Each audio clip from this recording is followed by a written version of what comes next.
Nós estamos aqui, meus irmãos, está no nosso horário, e nesse horário nós estudamos essa obra. Qualidade na prática mediúnica, teoria e prática. Não, desculpe, qualidade na prática mediúnica. Projeto Manuel Filomeno de Miranda. Já estou misturando com a Universidade dos Carismas. É uma loucura. Então, é qualidade da prática mediúnica, projeto Manuel Filomeno de Miranda. E nós estamos estudando, vamos começar hoje o item 56, número 56, que fala das dúvidas. Tem pessoas que têm esse livro e o livro não é numerado. Então, eu falei com vocês desde a semana passada, quem não tiver, vai colocando o número. A primeira pergunta de hoje é: observam-se médiuns com permanentes dúvidas? Essa é a 56. Bota aí com caneta o número e vai numerando daí para frente, tá bom? Então, vamos fazer a nossa prece, sempre agradecendo a Deus essa oportunidade fantástica que todos nós estamos tendo de estudar, de conhecer um pouco mais essa doutrina, esse trabalho maravilhoso da desobsessão, toda como ele acontece, a dinâmica do trabalho, a dinâmica das reuniões, porque tudo isso, né, traz um valor fantástico e tem nos ajudado muito a crescer, a buscar, sempre nos aprofundarmos mais e assim nos tornarmos trabalhadores mais aptos da seara do Senhor, né, que visa sempre o bem-estar da humanidade. E também sempre pedimos a Deus que abençoe, proteja, console todos aqueles que se encontram em sofrimento, que se encontram em desequilíbrio, Senhor.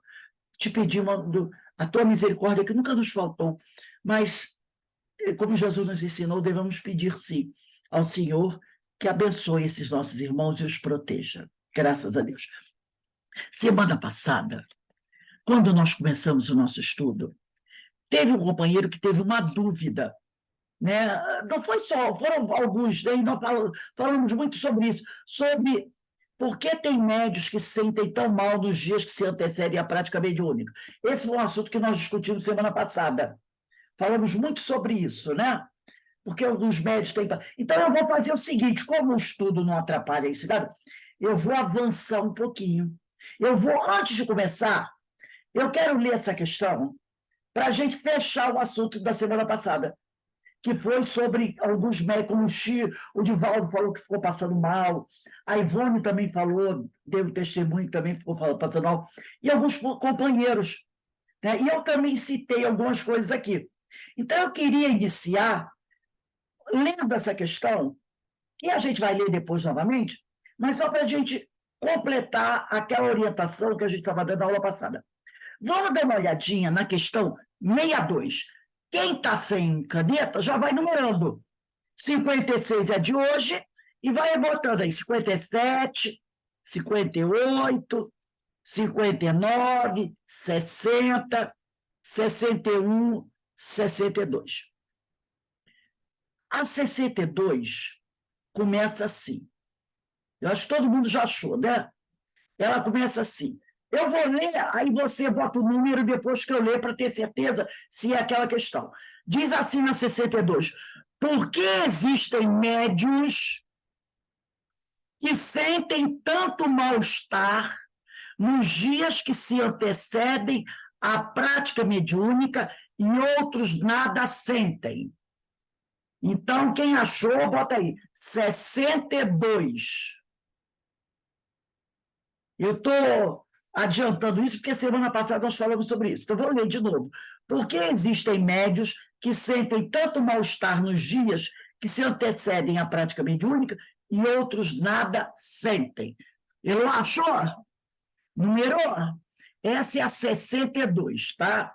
Então, o Divaldo, que é a resposta aqui é do Divaldo, diz assim: prova para o médium. Allan Kardec fala dos médios naturais e dos médios de provas.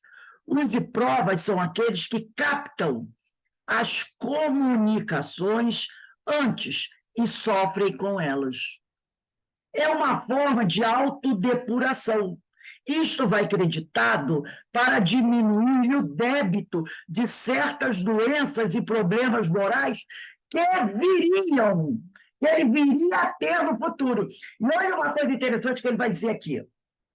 Enquanto o espírito, o que vai dar a comunicação, fica acoplado ao médium, ele está com sua carga de sofrimento diminuída. E o sensitivo, que é o médium, com a sua aumentada. A dor fica dividida. O médium sofre e resgata. O espírito comunicante sofre menos, recebendo os benefícios da caridade anônima, complementada através do momento de esclarecimento e de choque e do choque anímico. Percebeu? Por isso que muitas vezes o médium vai sofrer, vai sentir alguma coisa, porque ele está recebendo uma parte da dor do espírito. Enquanto isso, o espírito está o quê? Se vendo aliviado da dor. Aí o médium que pegou aquele peso, ele está fazendo o quê? Sofrendo e resgatando. Ele está sofrendo do auxílio ao outro. E o espírito está sofrendo menos, porque está mais aliviado, recebendo os benefícios da caridade anônima, porque às vezes ele não sabe nem quem é o médico que está atendendo ele. Entendeu? E além do benefício de ter sua carga energética de dor diminuída, ele ainda vai receber o esclarecimento do doutrinador e o choque anímico. Olha que maravilha. Então, o Divaldo deixa bem claro para a gente, né? Agora vamos voltar a 56.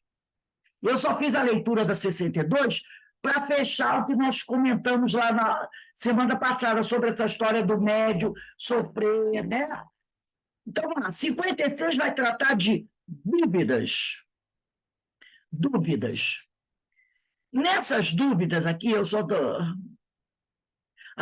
porque eu li a 62, porque na 53, que nós já lemos, diz assim, nos casos em que o doutrinador não conduz o esclarecimento querendo de barato, como eles devem se comportar? É a questão da dor que a gente falava, né? Que às vezes o médium sofre muito, ele sofre, começa a sofrer antes da reunião, sofre, às vezes, durante a reunião, e ainda sofre depois da reunião. Foi o caso do Divaldo, aquela mulher grávida, foi o caso da Ivone, do suicida. Então, a gente está sabendo aqui, está sofrendo, é porque está resgatando e está auxiliando aquele que veio dar comunicação. Porque, com certeza, ele vai sair muito mais aliviado da reunião do que quando ele chegou aqui. Tá? Então, vamos lá, 56 dúvidas. Perguntam a Divaldo. Observam-se médiuns com permanentes dúvidas quanto à autenticidade das comunicações, mesmo quando estas ocorrem por seu intermédio. O médium deu a comunicação e, mesmo assim, ele fica em dúvida. Será que fui eu? Será que foi o espírito? Então, perguntam isso a Divaldo. E ele vai dizer assim, insistindo no exercício da educação mediúnica. Ele volta a falar sobre isso. Tanto que ele diz, insistindo no exercício da educação mediúnica.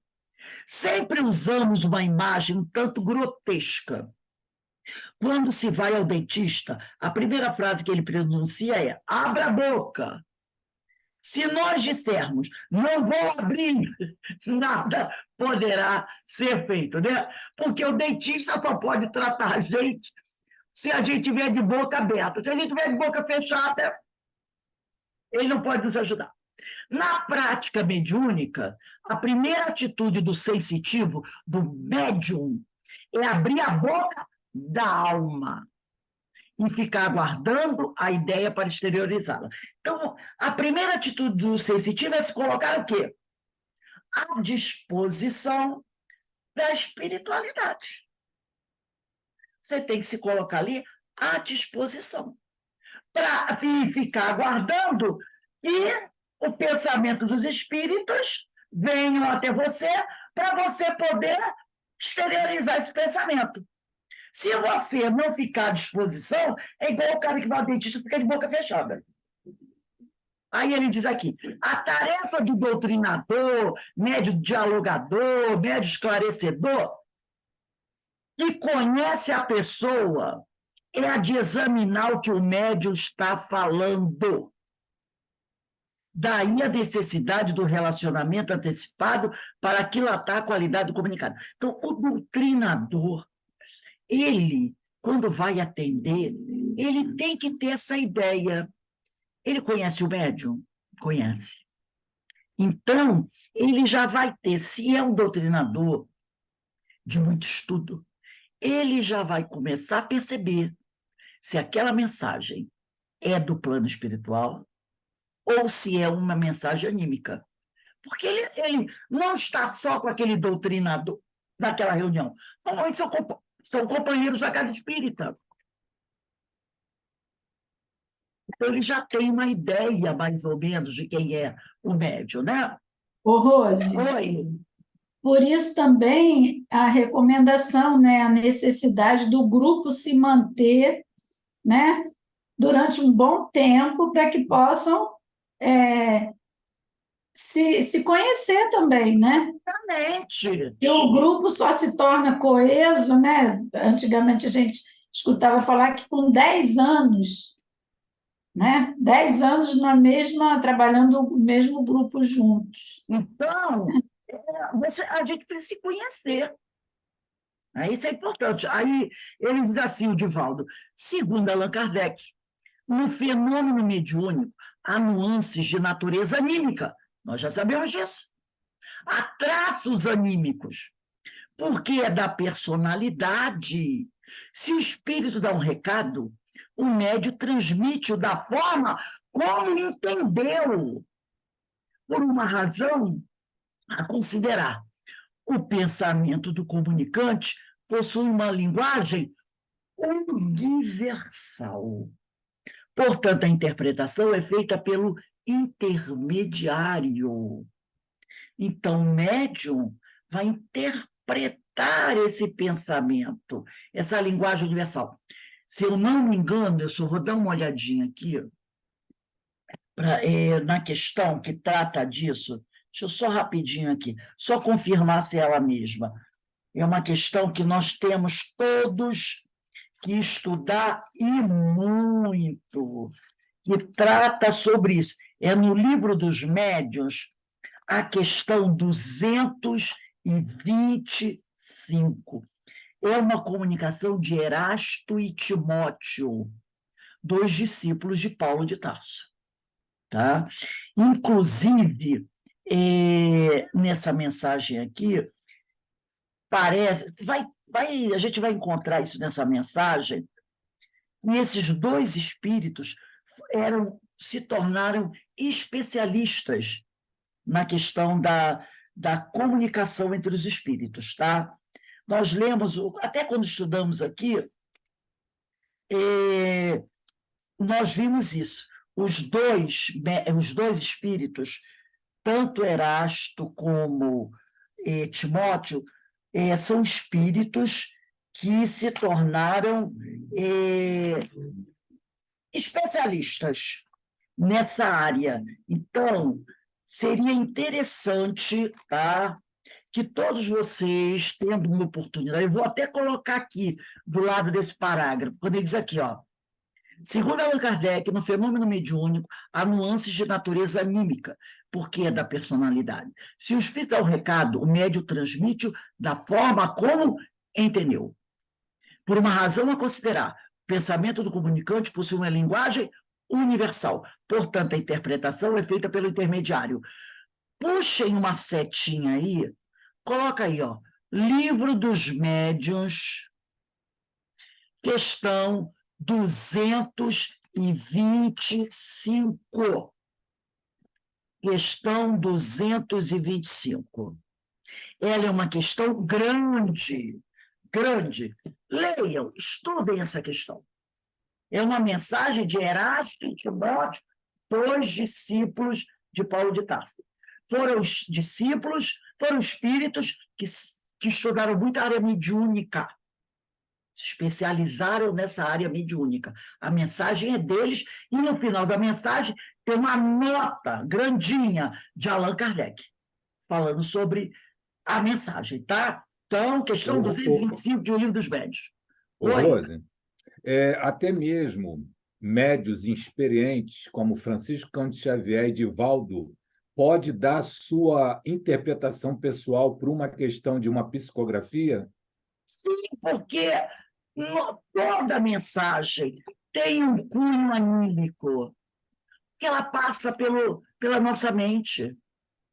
Eu não vou dizer dar a nossa interpretação, mas acrescentar alguma coisa. Quando ele diz aqui a interpretação é feita pelo intermediário, você interpreta a mensagem, mas você toma cuidado para não modificar, porque tem a interpretação que você faz o mais literal possível, né?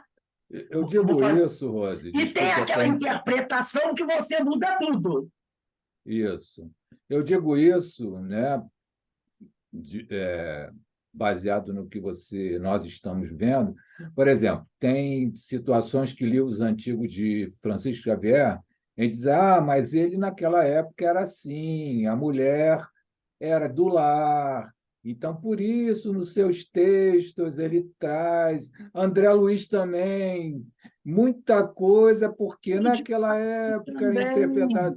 Num livro recente de Divaldo, houve uma polêmica, porque o livro colocava uma questão sobre as universidades, e aí interpretado como tendo sido uma interpretação do médio sobre aquela questão. Por isso que eu estou trazendo se até... Não podemos esquecer que o médium é um homem encarnado que vive num tempo determinado.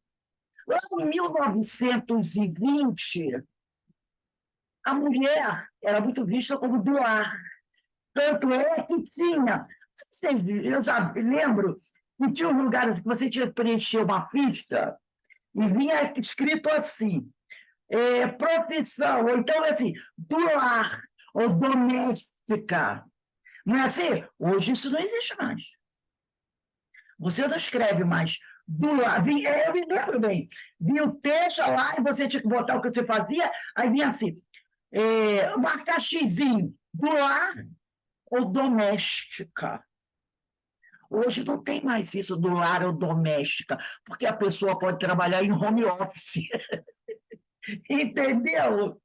Trabalha em home office. E quantas profissões tem? Eu não saio de casa, eu trabalho em casa. Sou doméstica, sou do lar, eu trabalho em home office.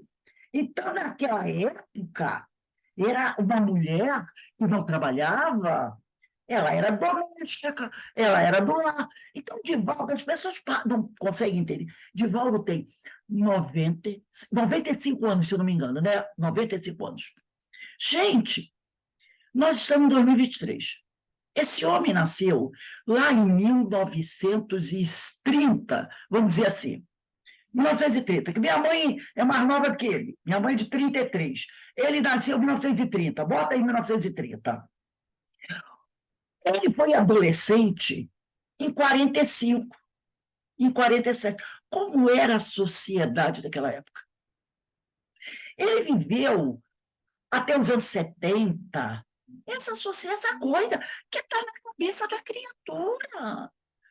Você não pode exigir que um homem de 95 anos veja o mundo como o seu filho de 21 anos vê.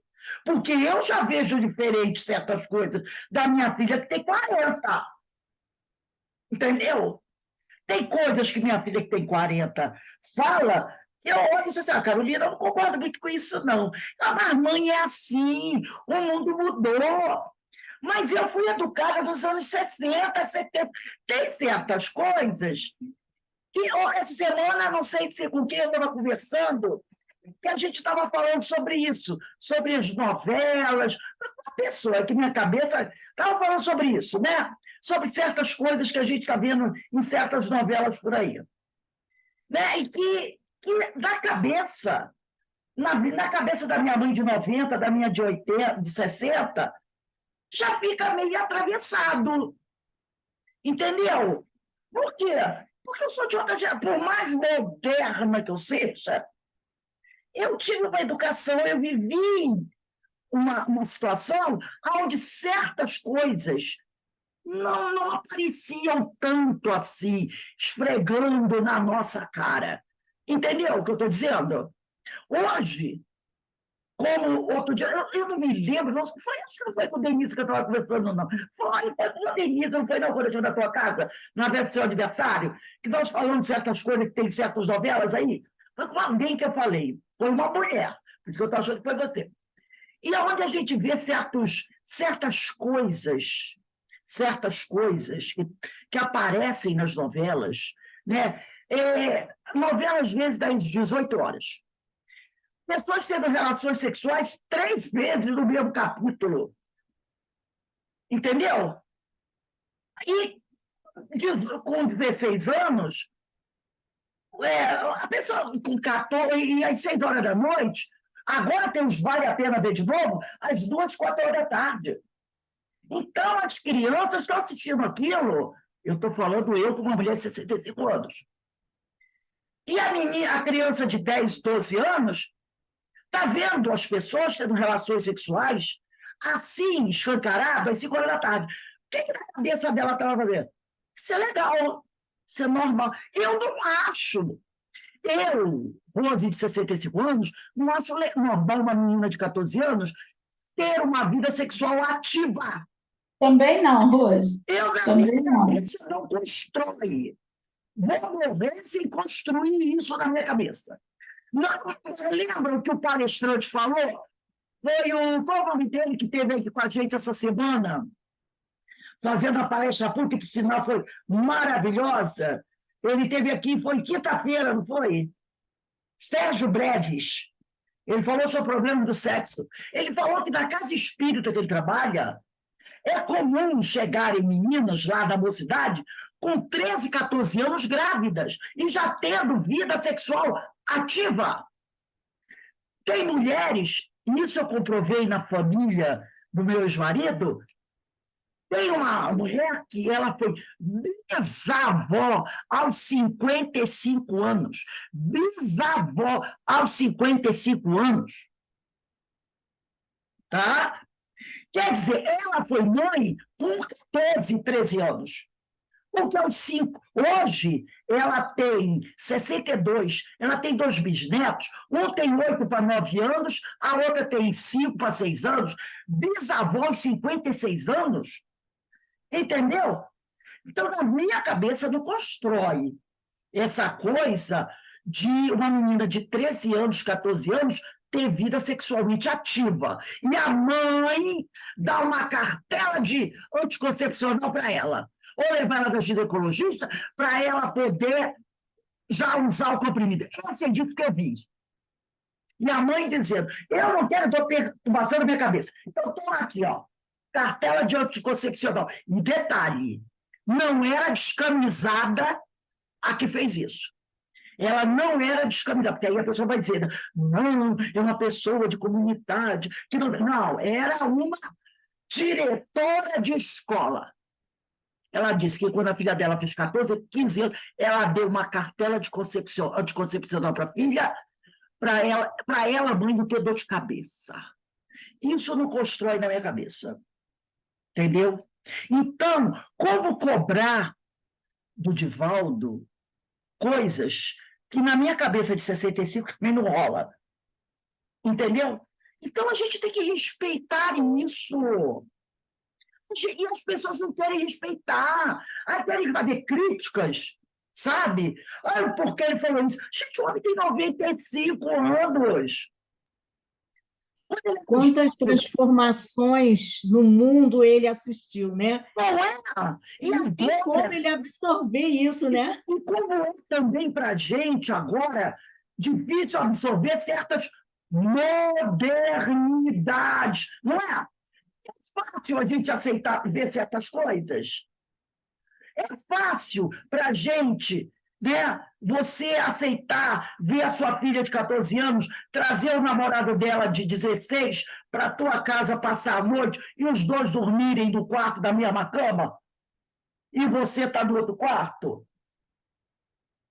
Não há coisas que não constroem na nossa cabeça, porque nós somos de outra geração. É claro que a gente tem que se modernizar, mas tem coisas que é preciso que as pessoas respeitem.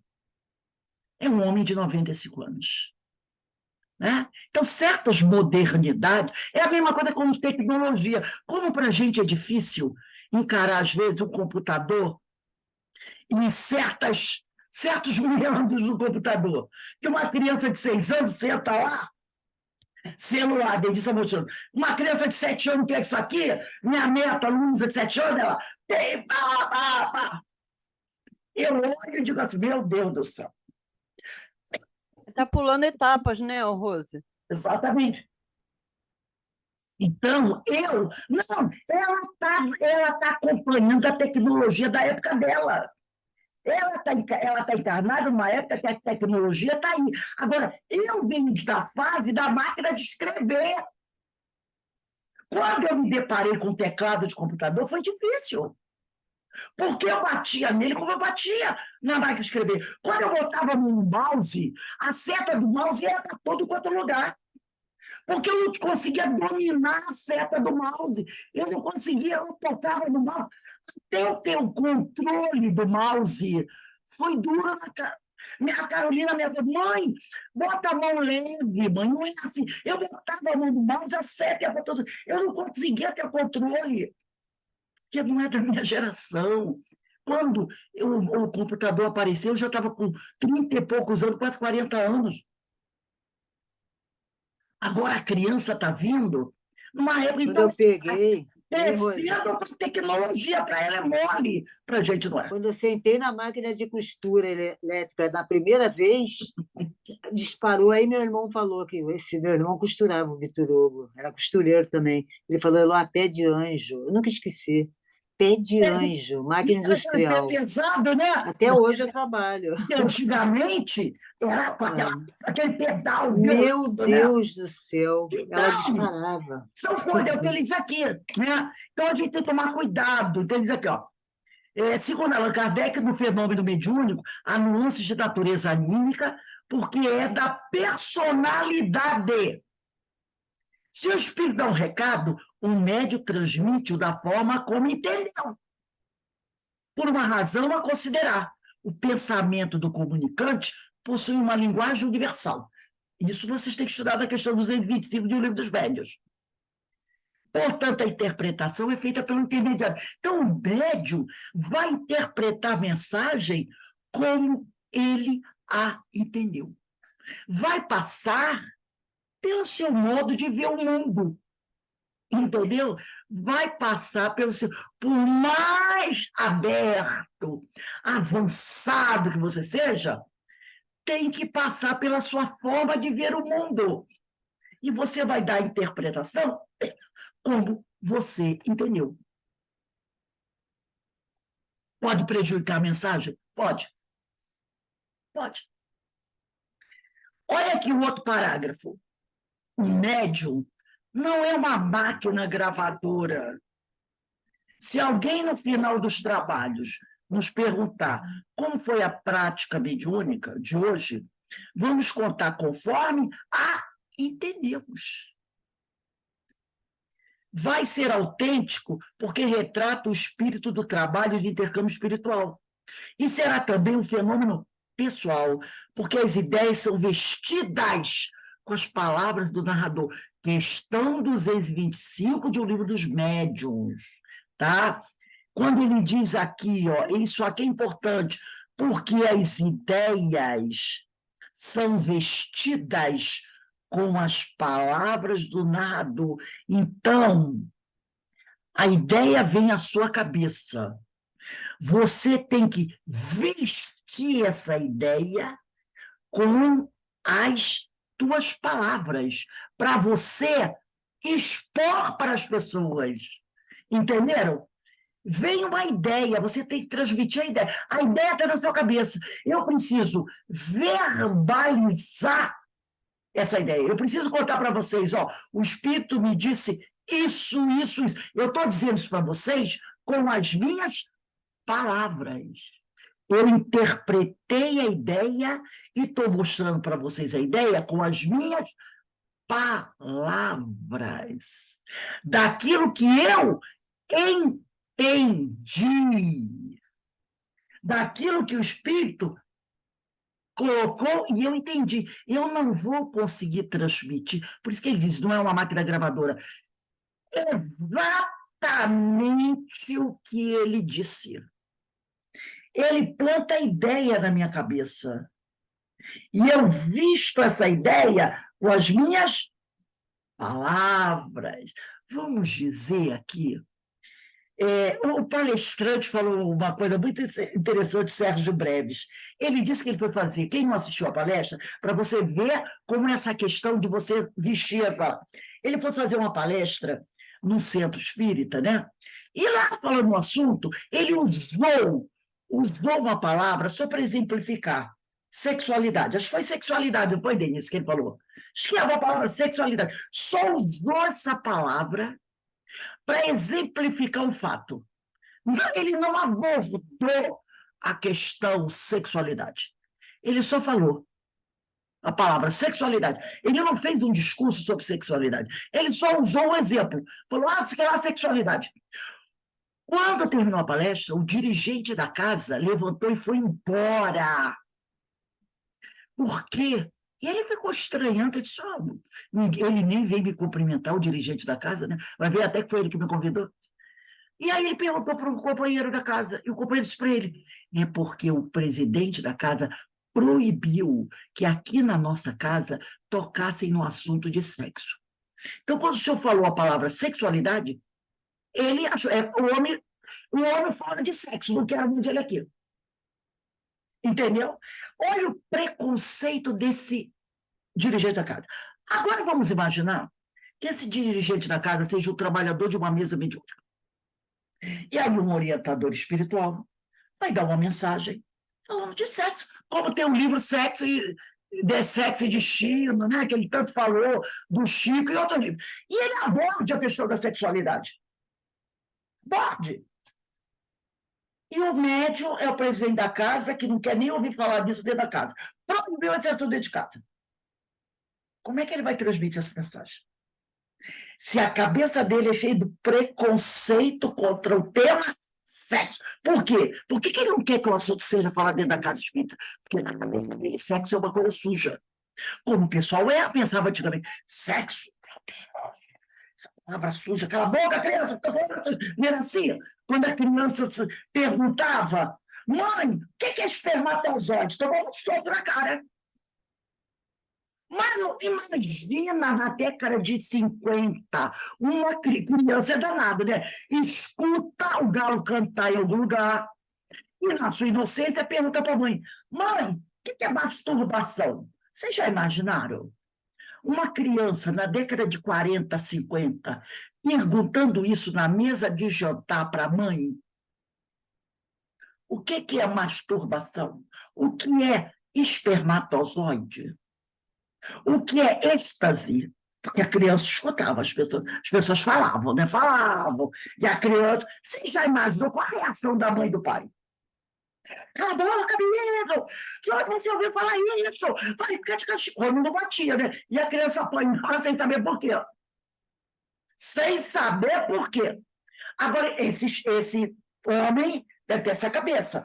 Imagina um espírito falando de sexo para ele dar psicofonia falando sobre sexo. Ele vai travar. Ele vai travar. Ou ele não vai falar, ou ele vai mudar, vai dar outra interpretação, ou ele não vai ficar uma lacuna na mensagem.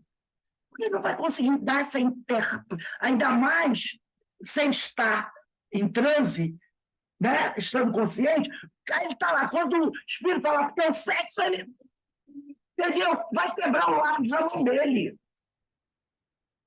Ele não vai conseguir ser natural na colocação do assunto, entendeu? Por isso que ele diz aqui, as ideias são vestidas com as palavras do narrador. Como é que uma pessoa que não quer que ninguém fale de um assunto sexo dentro da casa espírita, como é a cabeça dessa criatura? Como é que ele vai dar essa mensagem? Vai truncar a mensagem. Vai truncar, a não ser que ele esteja num transe, que aí ele escreva, e quando que ele escreva sem saber o que escreveu. Aí, quando ele lê a mensagem, meu Deus, não vou publicar. Também pode acontecer isso. Dele dar comunicação, escrevendo a psicografia, sem tomar na hora que ele está psicografando, que a espiritualidade pode fazer com que ele, na hora que esteja psicografando, ele não entre em contato com o conteúdo da mensagem. Tudo bem, psicografou e não entrou em contato com o conteúdo. Mas depois, quando ele pegar a mensagem, for ler, e ele vai ver sexo, ele, não, eu vou rasgar a mensagem, não vou divulgar a mensagem. Pode fazer. Voltando aqui ao livro, ele diz assim, o Divaldo, ninguém pode esperar, durante a prática mediúnica, que se comunique o espírito falando grego ou turco imediatamente. Ele tem que usar o médium. Se o sensitivo não teve nenhuma encarnação na Grécia ou da Turquia, não poderá falar o idioma desses países, simplesmente porque não possui matrizes sedimentadas no seu perispírito para que se dê o fenômeno de xenoglossia. Um exemplo, sou um indivíduo analfabeto e digo a duas pessoas, deixe recado a Beltrano, uma de média cultura e outra lúcida. Então, ele vai dar uma mensagem para uma pessoa de média cultura e outra lúcida. Pergunta-se, quem dará melhor recado? A que tiver melhor capacidade intelectual, é lógico. Assim é na questão da mediunidade. Os médios mais bem dotados possuem uma capacidade maior de transmitir o pensamento das entidades comunicantes. É preciso também adicionar-se aí o fator filtragem, que é fruto de um trabalho de educação mediúnica, a longo curso, no qual se incluem a sintonia e o exercício.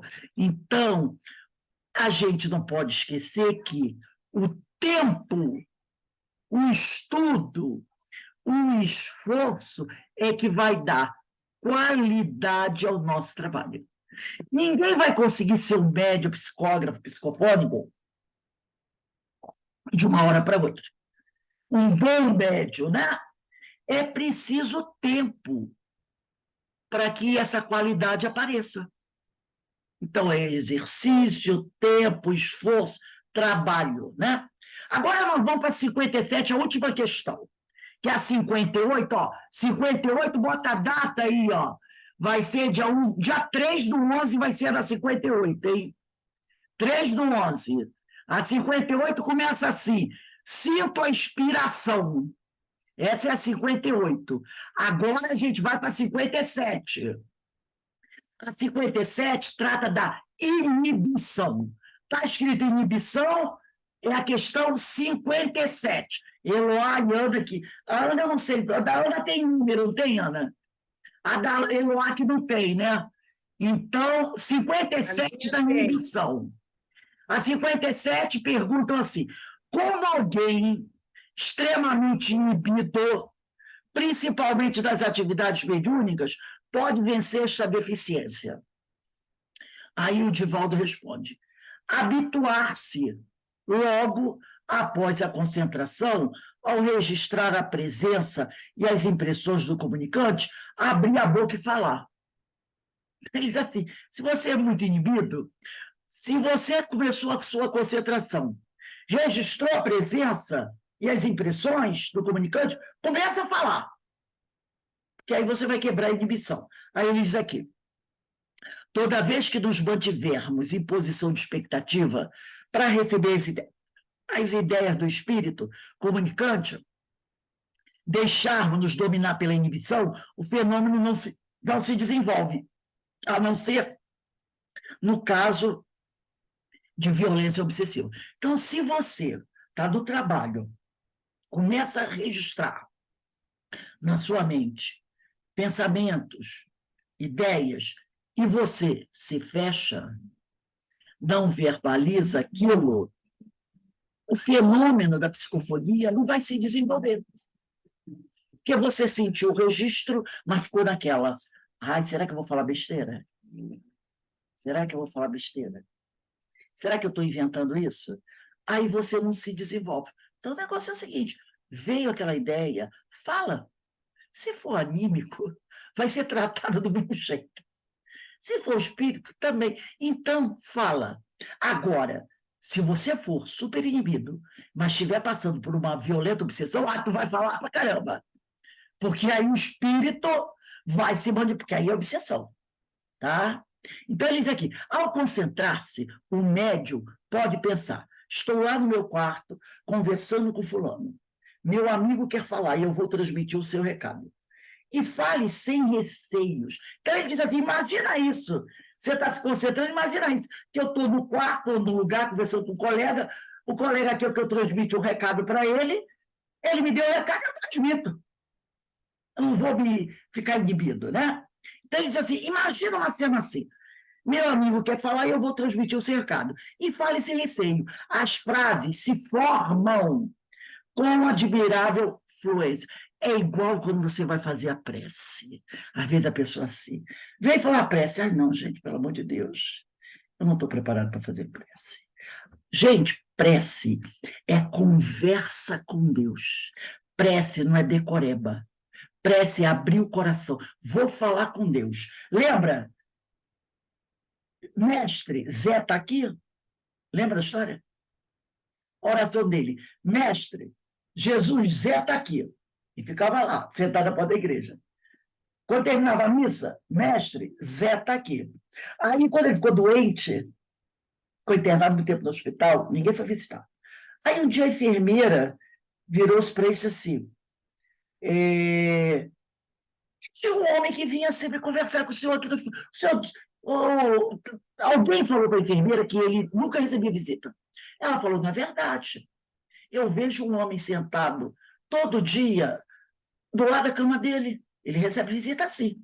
Aí a pessoa falou para a enfermeira, não, ele não recebe. Aí a enfermeira, peraí, você está maluco, ou eu estou maluco, porque eu vejo todo dia, uma certa hora, um homem sentado na cadeira do lado da cama dele e ficar ali do lado dele. Aí ela falou, seu Zé, o senhor me desculpe, mas eu queria fazer uma pergunta para mim. Me disseram que o senhor não recebe visitas, mas o senhor recebe sim. Eu vejo todo dia um homem sentado na cadeira aqui do seu lado. Quem é ele? Ele falou, Jesus. Aí ela olhou para ele, Jesus, o que ele falou para o senhor? Zé, eu estou aqui. Zé, eu estou aqui. Porque toda vez que ele chegava na porta da igreja de manhã, era um mendigo. Ele olhava para a igreja, fazia sinal da cruz e dizia, Jesus, eu estou aqui. Era a prece dele. E ele disse, Jesus, senta aqui, conversa comigo. O que ele disse para o senhor? Zé, eu estou aqui. Entendeu? Prece é isso, gente. É você chegar e falar, Senhor, tá feia a coisa, me ajuda. Por favor, me abençoa, me sustenta, me ampara. Me dá ombros fortes, alivia o peso dessa cruz. É você botar para fora, é você falar, é você conversar com Deus. E tem pessoas que têm dificuldade. Por quê? Não exercita. Tem dificuldade de exercitar. Né? Então, ele diz aqui, ao se concentrar, pensa assim, eu estou com um amigo aqui, o meu amigo quer que eu dê um recado para alguém, por algum motivo ele não pode dar, ele me contou o recado, eu vou transmitir. Aí ele fala, né? E fale sem receios, porque quando você começa a orar, as palavras vêm. Não interessa se você vai falar bonito ou não vai falar bonito. Fale. Então, as frases se formam com admirável fluência. O mesmo acontece numa palestra. O palestrante vai expor o tema. E ele estudou o tema, ele tem subsídio, que ele estudou. E a ideia vem surgindo paulatinamente. Surge a primeira frase e o expositor fica esperando a seguinte. De repente, as ideias fluem de tal forma que é difícil controlá-las. Não é que o espírito vai pegar a ideia do tema e vai botar na sua cabeça. Não. Ele vai te ajudar a organizar as tuas ideias. Você estudou o assunto. Porque ele não vai me dar o que eu não tenho. se eu não estudei o assunto. Ele não vai pegar o assunto pronto, a Rose vai falar sobre benevolência. Ela não estudou nada. Mas eu tenho uma palestra pronta aqui de benevolência, vou encaixar na cabeça dela e ela vai falar. Não é assim. Eu estudo, sento na... Porque por isso que dizem o seguinte, a palestra é feita quando você senta na mesa para estudar. É ali que a palestra é feita. Quando você pesquisa, quando você estuda, aquela é a palestra. E a palestra é ali. Tanto é que você estuda muito mais coisa do que você vai falar. Nunca dá tempo de você falar tudo que você estudou e pesquisou. Então, a palestra é no momento que você senta na mesa e começa a montar o material. A exposição é apenas consequência natural. Você vai falar daquilo que você estudou. A palestra verdadeira é o estudo na mesa. Ali é só colocar as conclusões do que você falou. Por isso que ele diz aqui, né? O palestrante vai expor o tema, e a ideia vem surgindo paulatinamente, surge a primeira frase, e o expositor fica esperando a seguinte, de repente as ideias fluem de tal forma que é difícil controlá-las. Portanto, surgindo a ideia da mente do sensitivo, ele se deve empolgar, porque o empolgamento facilita sobremaneira a comunicação, enquanto a inibição coíbe-a. Então, vai fazer uma palestra, junta um livro, põe na mesa. Aquela é a palestra. Essa é a palestra.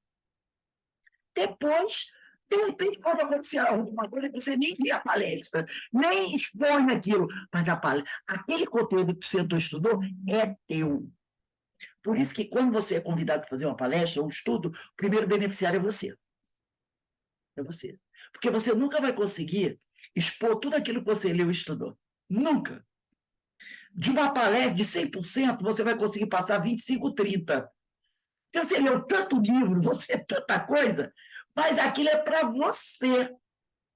Aí você vai expor 30%, aí depois você diz assim, puxa vida, eu estudei tanto, não deu, né? Porque tem 45 minutos. Quanta coisa ainda ficou para falar e eu não pude falar? Porque a palestra não é para eles, é para você. É para você, entendeu? Você passa para os outros se você quiser. Aí diz aqui, por sua vez, participando de um trabalho mediúnico, deve-se ter em mente a possibilidade de surgirem construções no campo mental, que são de ordem pessoal. Então, você está ali, podem surgir na sua cabeça coisas, tá? Coisas do seu, construções do campo mental que são de ordem pessoal. Porém, quando se trata de um espírito, essas ideias, né, essas construções, vêm acompanhadas de sensações outras no tórax, em outra parte do corpo, chegando às vezes a ter-se a impressão de um elevador que vai descendo vertiginosamente.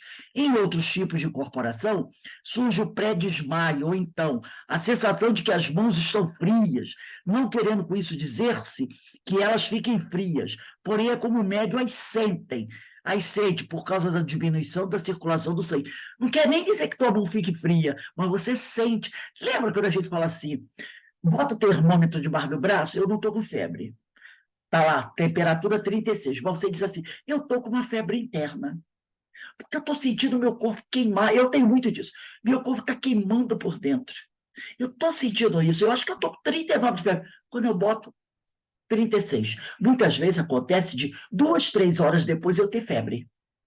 Mas já aconteceu inúmeras vezes. Eu boto casaco, aí eu estou queimando por dentro, eu estou fervendo por dentro. Eu digo, gente, eu estou com febre. Boto, eu não estou com febre. Entendeu? É o que ele fala, é a circulação, alguma coisa está acontecendo por dentro de você.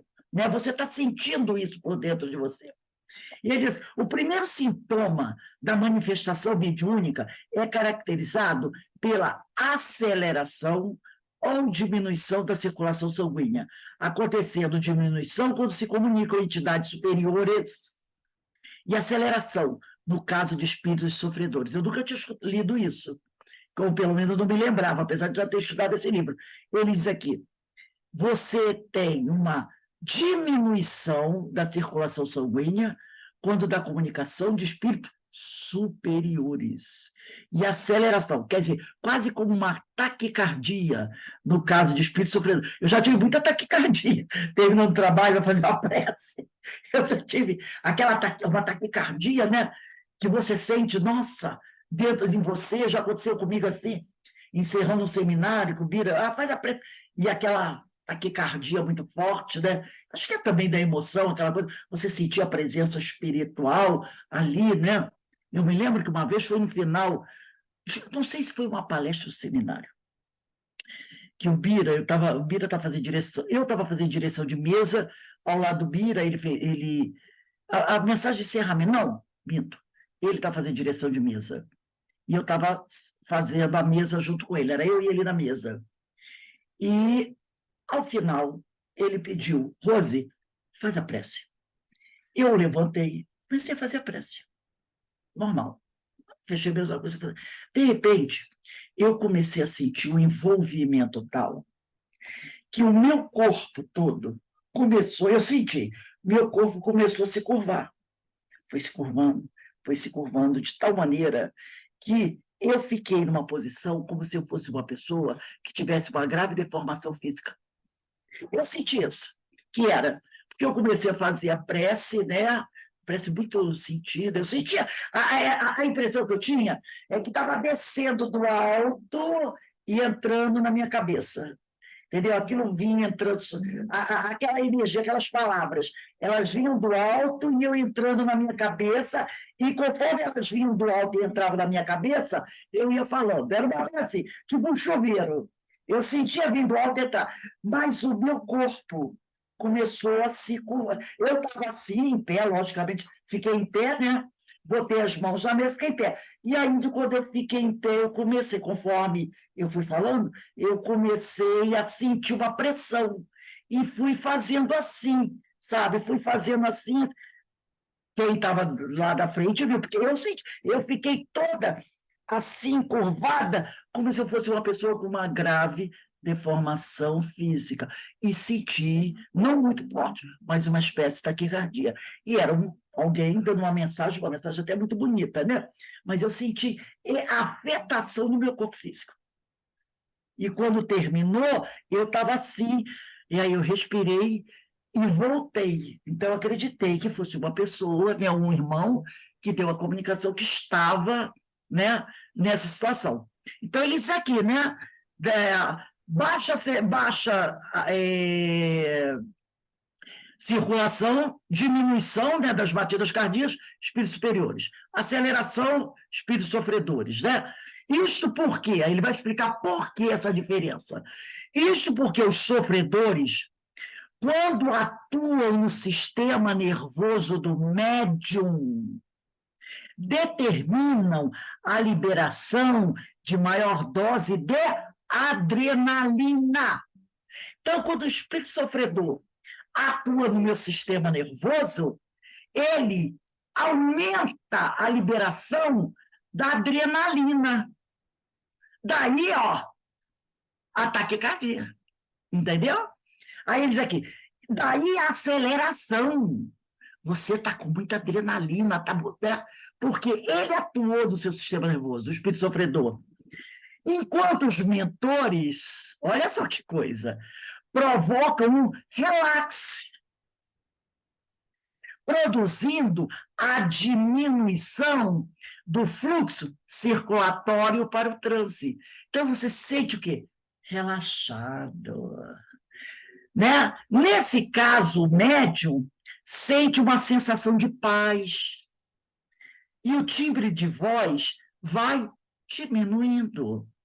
Embora não se queira dizer que todo espírito superior tenha de falar devagar, tá, gente?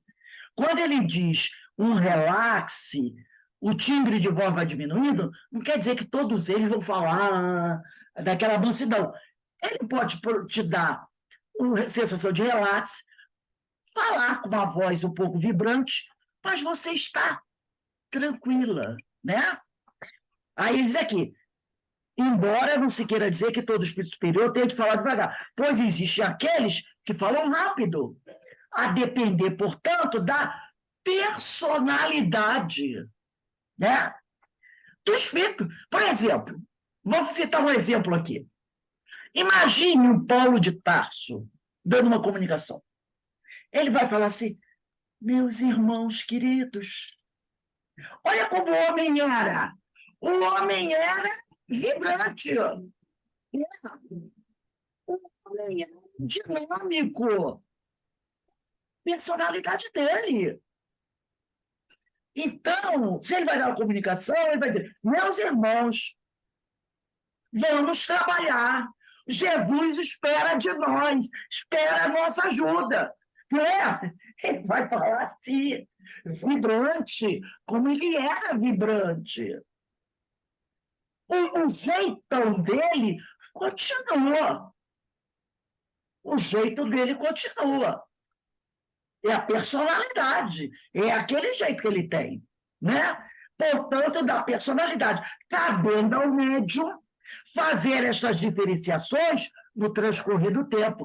No decorrer do tempo, o médium vai interpretando, vai dizer assim, né? Esse espírito está falando aí, é fulano de tal, porque ele está, colocando Emmanuel, quando falava com o Chico não sabia que era Emmanuel, que Emmanuel vinha, né? Não, Emmanuel não era assim, meu irmão querido, pelo que o Chico fala, Emmanuel não era assim. Emmanuel era vibrante, forte, determinado, com amor, mas, né?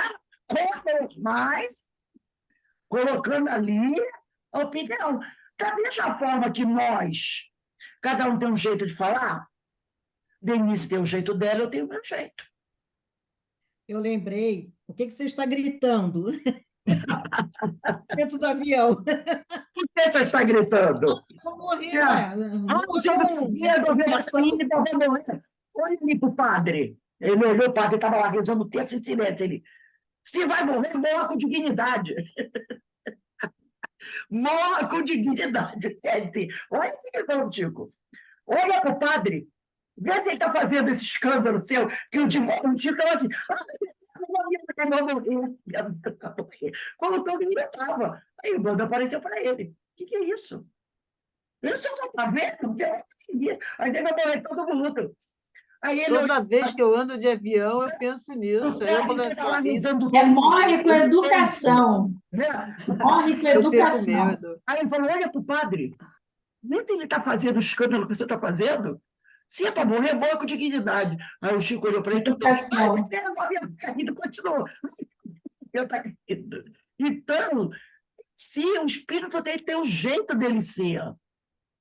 Então, ele vai, né, conversar com a gente do jeito que ele é. É como nós, cada um tem uma personalidade, cada um tem uma forma de se colocar.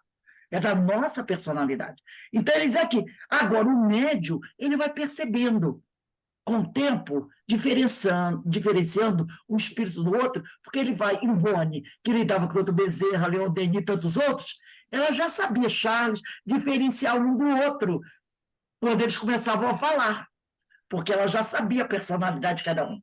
E aqui ele encerra dizendo: o conselho final para os médios em desenvolvimento, que é para todos nós ainda, se resume em dar em campo mental a fim de que o fenômeno ocorra normalmente. Quer dizer, abra a boca e deixa fluir o pensamento.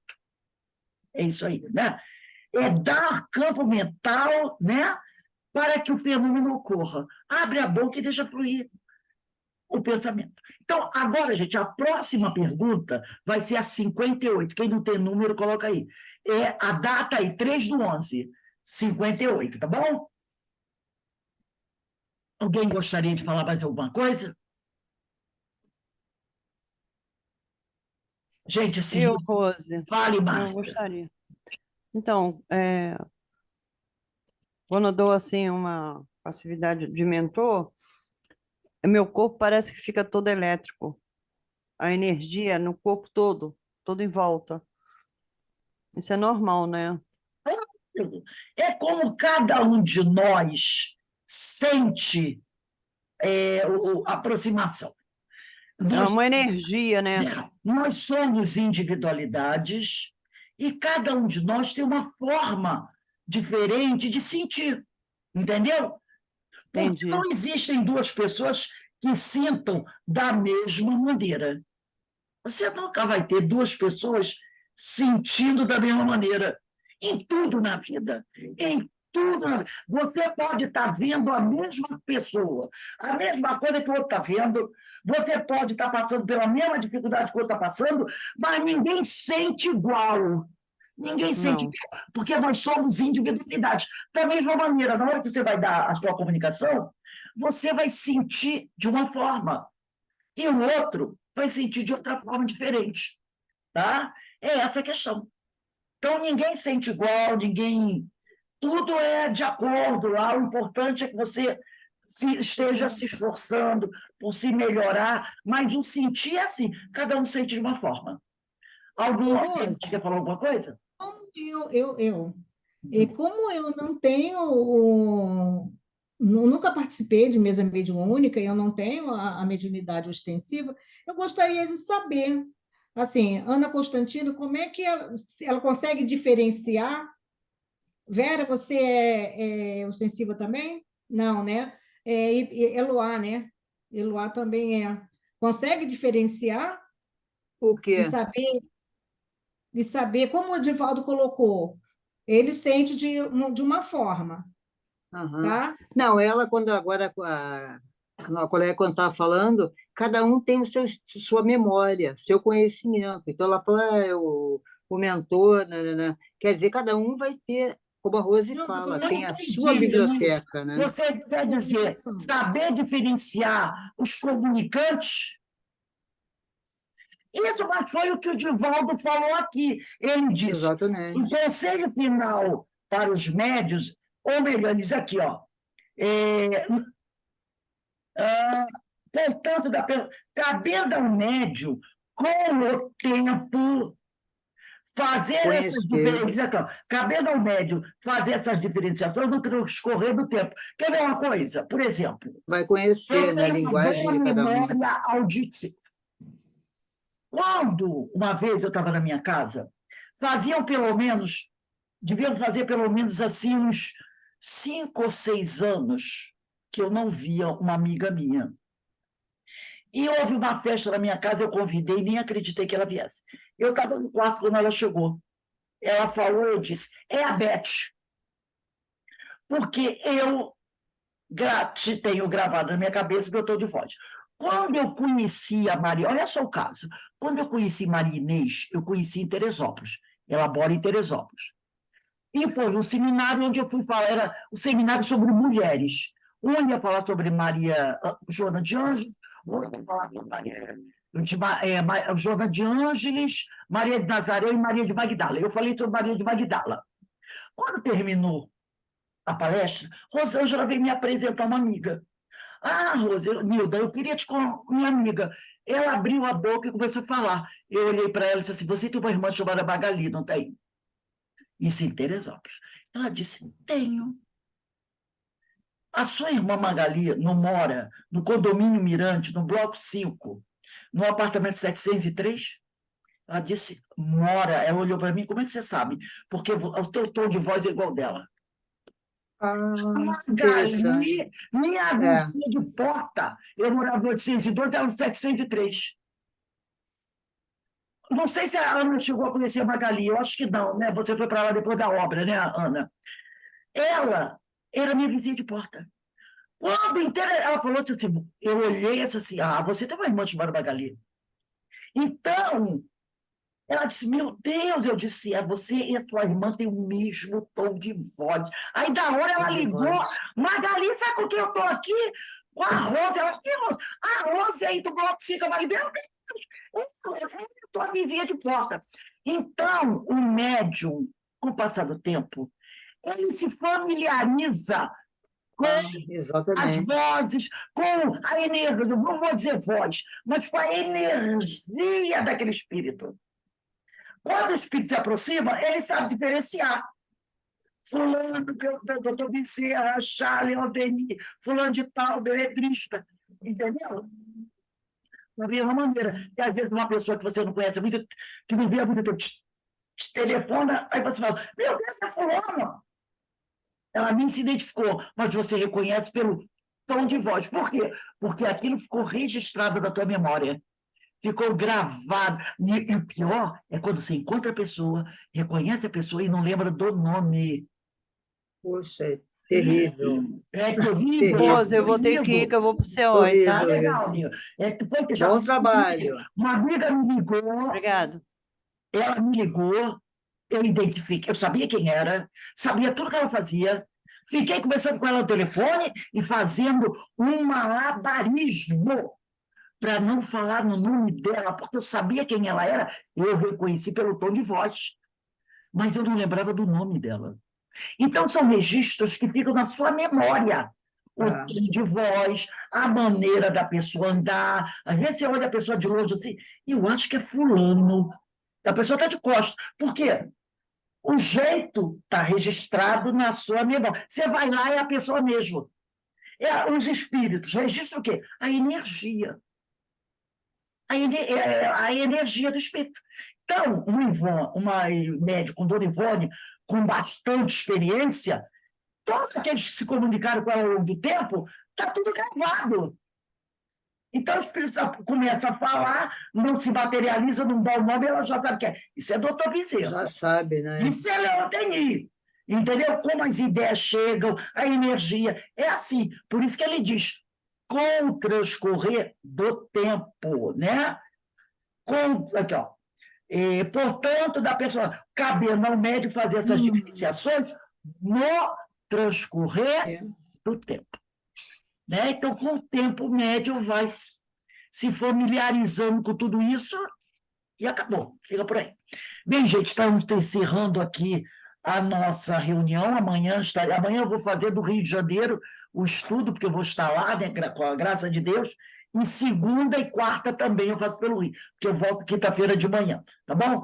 Então, para a gente encerrar aqui o nosso estudo, eu vou pedir para a nossa irmã Verinha Eca de fazer a nossa prece de agradecimento. Já que ela está se Amanhã não tem, então, Rose? Amanhã tem não tem. 4h20. Ah, tem? É que eu estou dizendo que eu vou fazer o estudo do Rio. Ah, do Rio. De sábado, Ok. de segunda e de quarta. Será lá no Ok. Rio de Janeiro. Verinha, faz a nossa prece de agradecimento, minha amiga, por favor. Agradecidos, Senhor, por mais esta tarde de estudos, de esclarecimentos,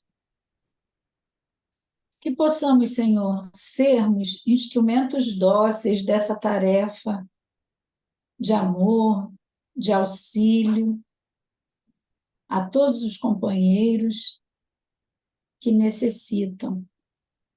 Que possamos ser instrumentos dóceis da Tua seara, Senhor. Porque é um trabalho de troca. Eu auxilio na medida que também sou auxiliada. É uma via de mão dupla. Que bom, Senhor, poder me preparar cada vez mais e melhor, através do estudo, da troca do grupo, para te servir, para servir a tarefa do bem, bem este para o qual fomos criados. Obrigada, Jesus.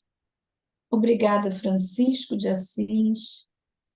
Obrigada, companheiros, encarnados e desencarnados, por essa oportunidade de crescimento, de esclarecimento, de saber, Senhor, que estamos dando um passo a mais na Tua direção.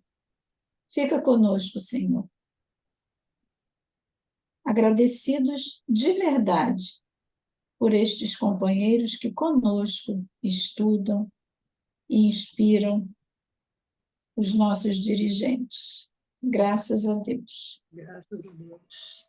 Graças a Deus. E a Verinha na prece falou uma coisa importante, né? Como é bom a troca, né, entre nós, de experiências, né? Isso acrescenta e enriquece muito, né? Então, meus irmãos, uma boa noite para todos. Amanhã a gente se vê para os nossos estudos, tá bom? Boa noite a Até todos. amanhã, gente. Boa noite a Amanhã. todos. Tchau. Boa noite, boa noite. Com Deus, que o Senhor nos Falou. abençoe. Beijão. Um beijo para todos.